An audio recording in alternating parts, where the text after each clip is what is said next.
అయ్యిండు, PCC president అయ్యిండు. నేను మన యాదవులు అండగుంటేనే అయ్యిండ్రు వీళ్ళంతా.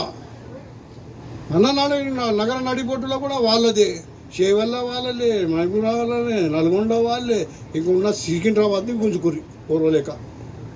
మొన్న ఇస్తే మీకు 1,02,000 ఓట్లతో గెలుస్తుంటే ఎంఐఎం సపోర్ట్ ఉండే కదా, కిషన్ రెడ్డి గెలిచే ఆ కేంద్ర మంత్రి అయ్యి వాళ్ళంతా దున్నుకునే.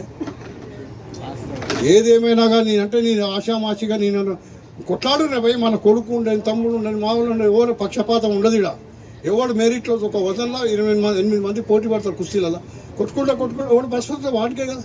ఎవరి అదృష్టాన్ని ఎవరు గుంజుకోలేరు, ఇది రాసి పెట్టుకోరు. ఎవరు అదృష్టాన్ని ఎవరు గుంజుకోలేరు, రాతలు ఉన్నది తప్పది. ఏదో అంజన్ కుమార్ యాదవ్ వాళ్ళ కానీ యాక్టివ్ గాండ్రపై ఎవరు లేరు. కష్టకాలంలో ఒక పురుగు లేకుంటుండే, ప్లేట్ పూరి తినిపించడానికి ఆఫీస్లో పోవడం రాకపోతుండే. అట్లా దినాలు 10 ఏళ్ళలో చూసినామయ్యా. ఒక్కొక్క ఫోన్ చేసి కర్ఫ్యూలలో, లాక్డౌన్లో నేను వెంటిలేటర్ నుంచి పోయి వచ్చిన.